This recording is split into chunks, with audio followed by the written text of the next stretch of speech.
Tom and Jess. How are you guys doing? Fine, thanks. How are you? Good. Yes, good. Thank you. So I'm just going to kick off straight away with our questions. Can you tell us about your current situation? So uni, etc. I'll go first. So well, both of us graduated last summer, but we're both sort of taking a gap year at the moment. And I'm basically applying for doing lots of job applications.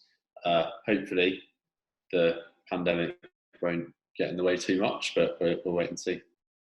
Thank you, Jess. Well, kind of what Tom said. I've got a gap year, and I'm starting a master's in September. Great. Where's your master's, Jess? At King's in London. Doing? Dietetics. Cool. Sounds exciting. Good luck. And what were your travel plans? So we were going to be in New Zealand for around 5 weeks and then do a little bit of Australia together. I was going to stay in Australia and Tom was going to do Asia during that time. With his sister. And we were going to finish off in Bali. Yeah. All in all. That's great. Sorry, I'm laughing because I'm actually Tom's sister. Yeah, so we went out to New Zealand. Basically, we kind of thought we moved our flight forward actually because we thought that we might not be able to fly to New Zealand or via Asia, which is like generally where you have to go via to get there. So we moved our flight forward to make sure that we could get there, and we thought as long as we got there, we'd be able to travel around there because their restrictions were quite tight on foreign arrivals and stuff. So I think a few days after we got there, they banned all foreign arrivals. They closed their borders to international flights. Yeah, exactly. So we were thinking, oh, we got here just in time.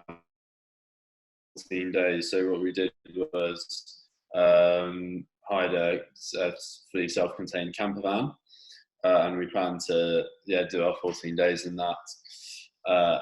And then so I think we'd been in New Zealand for about a week, and then we were on our way to a campsite, and we called up you have to call up the campsite to make sure there's space for you to stay there overnight. So we did that. And they basically said that the country's been put in a level 4 lockdown, which meant that all non-essential businesses were closed and we basically wouldn't have anywhere to camp overnight. We wouldn't have anywhere to plug in our camper van, so there's no electricity in the van, which wouldn't have been very comfortable. So we found somewhere we could stay that night and then drove it back the next day. No, you've missed out on a massive chunk.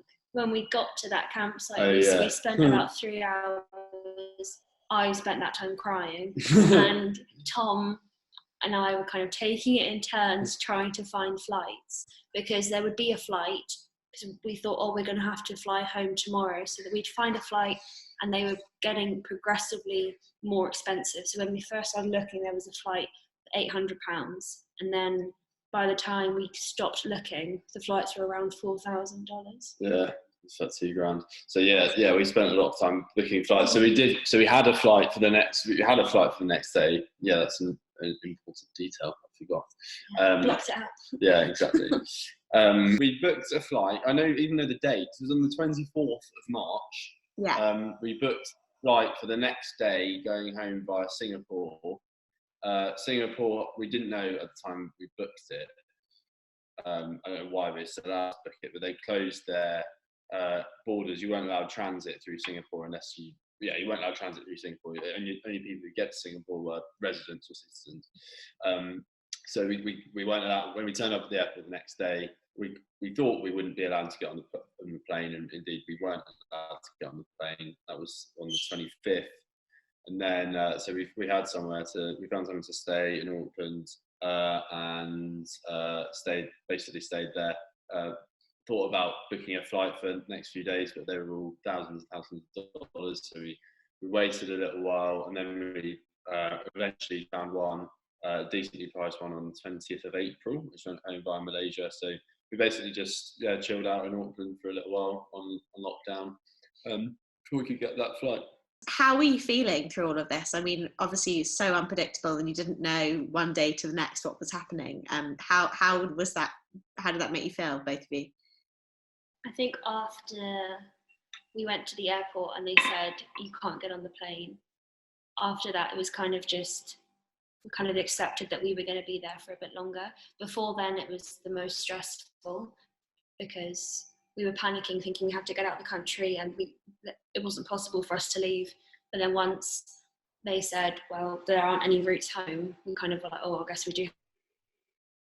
But each day there was like a bit of stress in every day, and it has, like, since we've been home, it's highlighted that we were quite stressed every day without really realising, I think. Yeah, so it's kind of leaving over you that you might not be able to get home, they might be cancelled or whatever. Flights are being cancelled last minute. Like it was really unpredictable. Yeah, you didn't really know. And did you find there was good communication from the UK, like authorities and government and border control and things like that? Were you in the loop, or did you know what was going on in the UK? And did you feel well informed?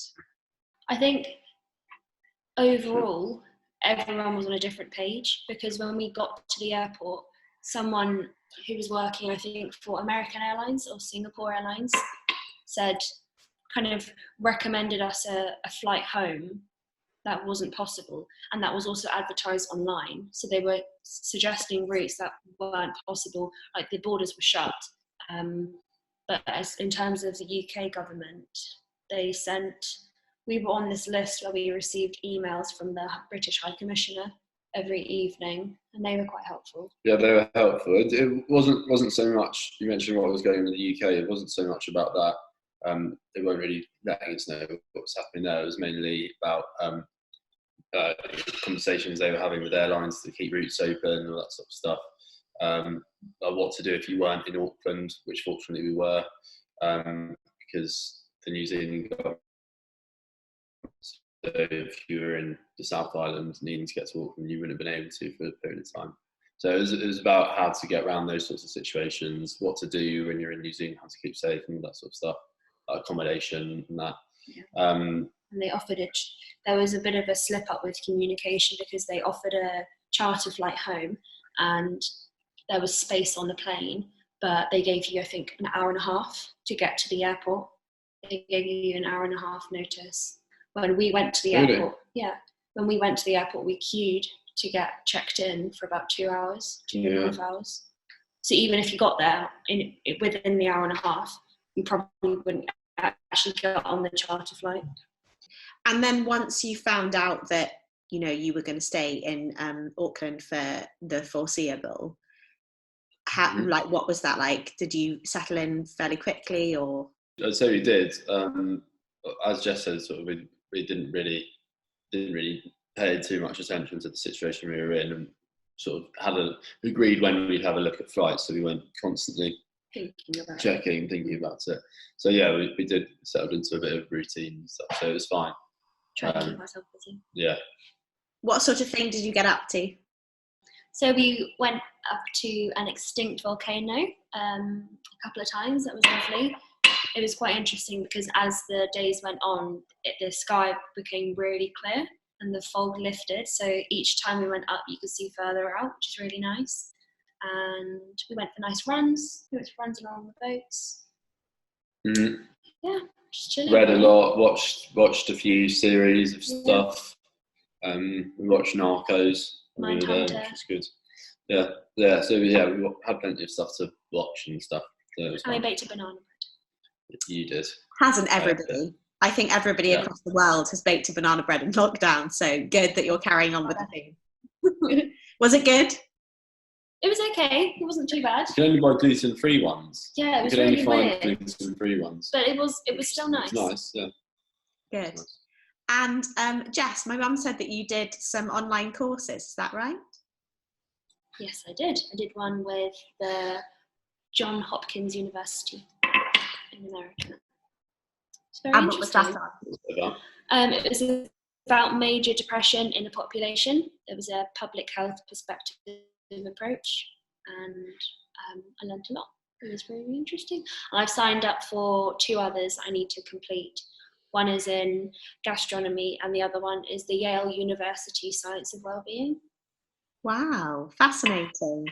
That's lovely that you're kind of keeping learning and keeping broadening your knowledge and things like that, particularly now where you sort of, without jobs and things, it's sort of quite good to do that, important to do that. There's also some really good online book clubs that you can join on Instagram. Okay, tell me about those. So they, Reese Witherspoon has one. She will post a book and then maybe do like 3 or 4 posts about that book, and then encourages everyone to comment in the comment section. And it's kind of like you read it together and then you discuss your thoughts. And I really like some of them, but the only one I haven't liked was the one I was reading in lockdown, and it was driving me insane because, do you remember that book I was reading? Mm-hmm. The yellow one.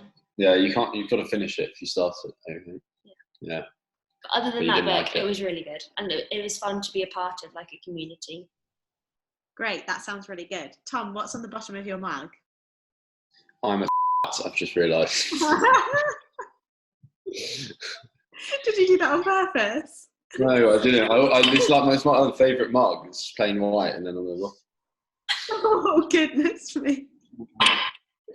Great. I'm really sorry. Thanks for the appropriateness. I keep lifting it and forgetting. Sorry. Goodness me. Maybe don't use that mug if you have any like virtual interviews and stuff. Like maybe. Excellent big advice. Thank you. Can you imagine? Thank you, Jess. That they sound great. Those book clubs, really, really good.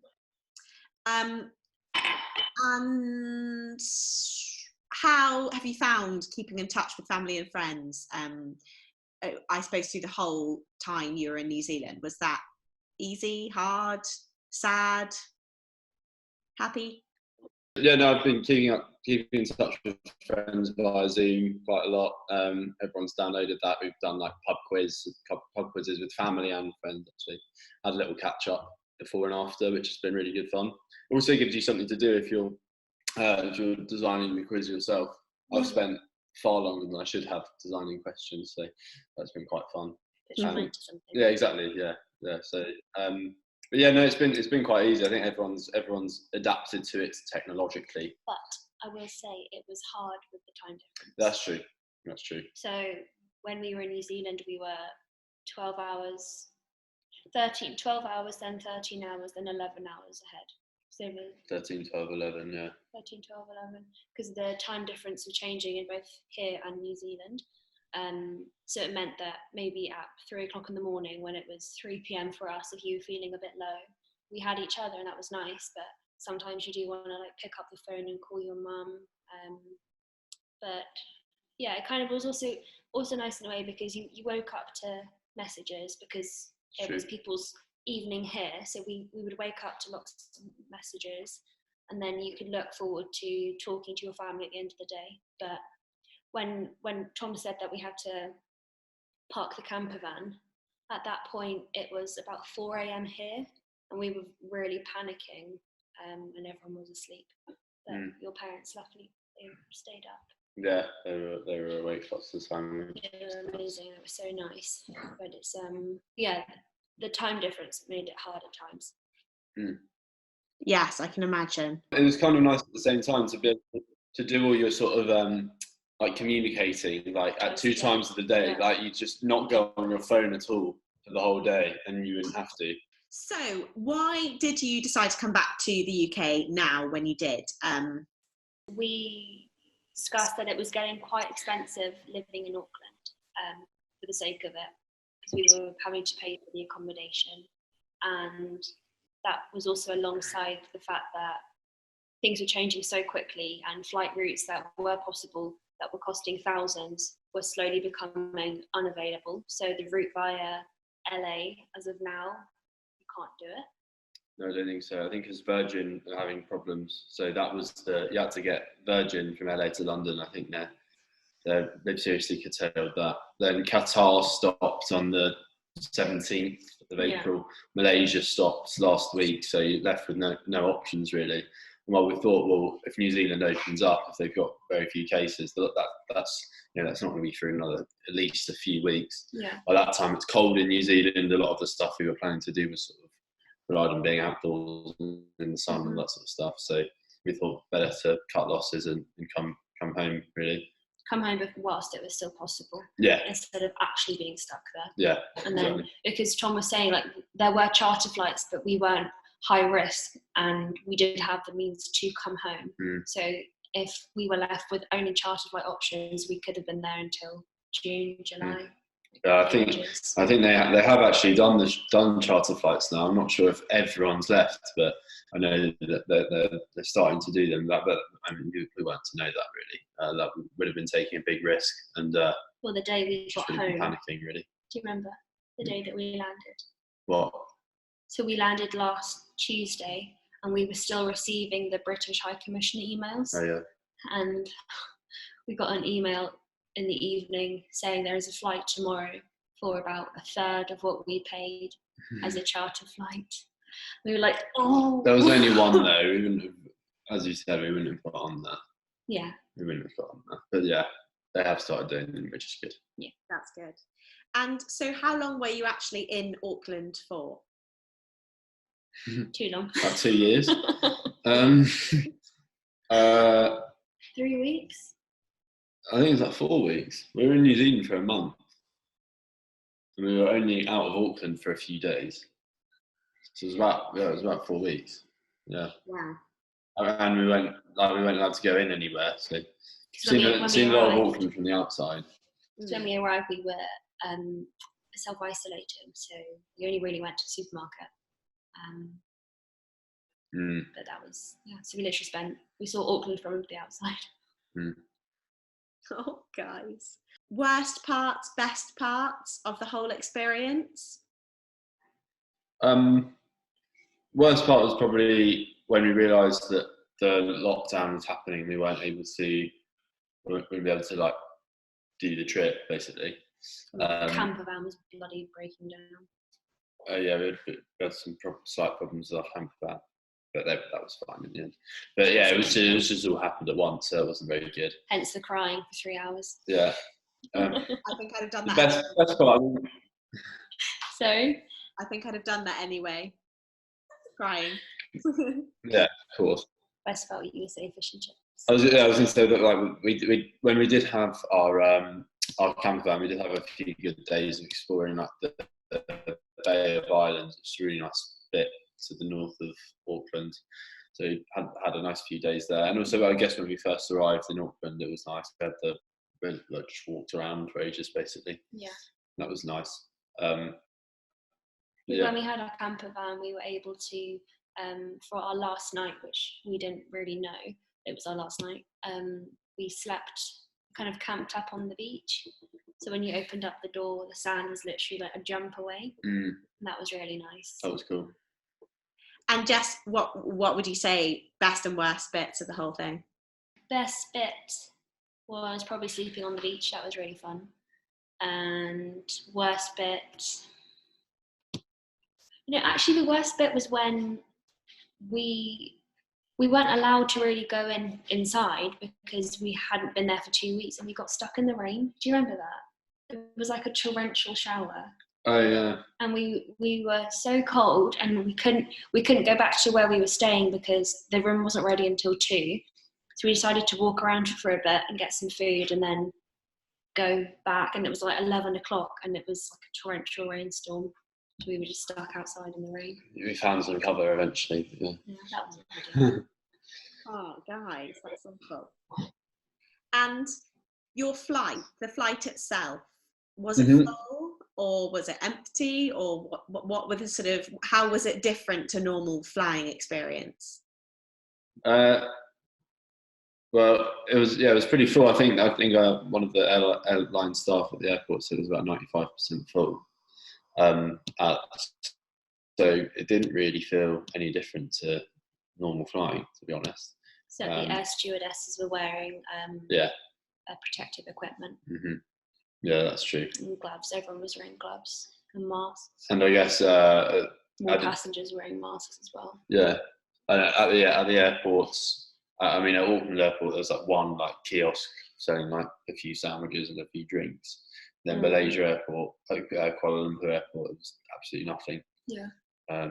So yeah, that was a bit strange. And it took us about, I don't know, a minute to walk through security. There was no queue. We literally dropped our bag off and walked straight through. We didn't stop. They just bags down, walked through the scanners, and then we were through. Yeah, I think there were about 5 flights leaving Auckland International Airport on the day, which is nuts considering, you know, it's like the main transit hub for New Zealand. Yeah. And then about when we arrived in Heathrow, how many flights were there? Yeah, when we arrived in Heathrow, I think there were 8 flights leaving Terminal 4 on the day as well. So, wow. I don't know how many they usually are. Normally there are like 4 different boards that have like alternating screens. There were 8. Wow, gosh. And what advice would you give to other people who are currently abroad and perhaps wanting to come home, but aren't able to right now? What would your advice be? Well, definitely get in touch with someone from the government, maybe your MP, or we were able to write an email to the British High Commission in Wellington. So wherever you are, find contact details for the embassy and write to them. Because I think once you know people from the UK government are aware of your situation, and they'll try and do something to help you, even if it's not as quick as you would like. As I say, there were eventually put on charter flights, but there was also like a UK and New Zealand like accommodation service where you could find somewhere to stay and all that sort of stuff. So yeah, that would be my advice. Maybe like whilst you're waiting to hear back from them, like Tom was saying, set aside times in the day where you focus on getting home, so that you don't spend your whole day thinking that you're stuck, because that will just make it worse. And you know, keep yourself busy, go for a walk, follow the guidelines, read a book, or do stuff online, do an online course. Just keep yourself busy. Yeah, as long as you can go for a walk. I mean, we were lucky in New Zealand, like you were allowed to exercise. There's only some places you can't. Have you guys taken up anything new since isolation started? I haven't really. I had an interview actually while I was in New Zealand, so I did a bit of preparation for that. But I've also I've got other applications and stuff that I can be getting on with. I've had a bit of time just chilling out since I've got home, to be honest. But yeah, no, not particularly. I've got that sort of stuff I can get on with. Maybe I should try something new. I'd go for a run maybe like once a month before, and I've been going for a run like every few days now. So I guess that's a bit different. Good point. Right. And Tom, what was the virtual interview like? Was that the first one you've done? Well, I've done video interviews where there's a question on the screen, you just record yourself. So I've done those, but I've never done. It was on Microsoft Teams, so I'm actually like we're doing now. I'm talking to a real person. I've never done that before, but it was fine actually. I think the assessor made it quite easy. I think the company I was doing with had sort of stressed that it was, you know, if things went wrong, just let them know. There were loads and loads of people to support you through it, so they made it quite easy for everyone and quite seamless. So it was actually okay. I think technology-wise, I don't think it got in the way. I think the only thing, not the only thing, it's designed to be over a whole day. This particular assessment centre that I was doing, obviously they shortened it, so you only had to be on for about 2 hours. And I think there was supposed to be some sort of group exercise, which they didn't do, and that would have been a bit chaotic. But yeah, it went well. I think. Well, I don't know how well it went, but technology-wise, it went well. Yeah. And how have you found the job hunt in general, like since you've been back? I think there definitely are some. I mean, I guess the main sort of recruiting season would be from like September to Christmas. So there's not as many as there were then. But I don't think that's coronavirus related. But yeah, there are some. I've LinkedIn jobs. There's always some knocking about there. Glassdoor. you can, I think you can customize your profile, so they send you jobs that might interest you. So there's been a few coming through there. Prospects, it's been good as well. It's a good website for jobs. And then I before I went, I had like a big list of things that I might apply for and when the deadlines were and stuff. So there's still quite a few that are like summer deadlines that I might have to go at. I don't know what these companies recruiting, whether the pandemic will have affected how many they're recruiting, whether they're recruiting, etc. But yeah, I think, yeah, in conclusion, there are still companies hiring. Yeah.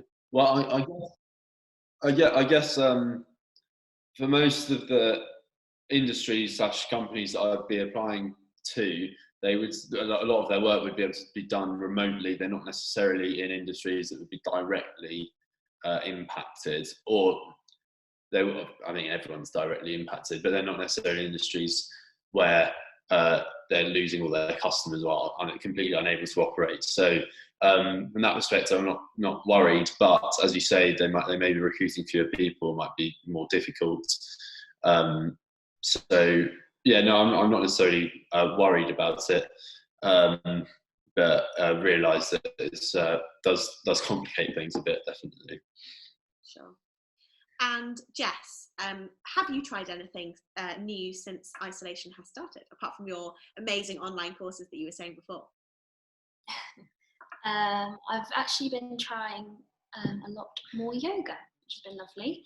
I've been following YouTube videos and also Pilates videos, I guess. Yoga and Pilates, it's been really fun. I'm doing home workouts. And hair. I cut Tom's hair. That was very nice. Very good, very stylish, Tom. Yep. Thank you.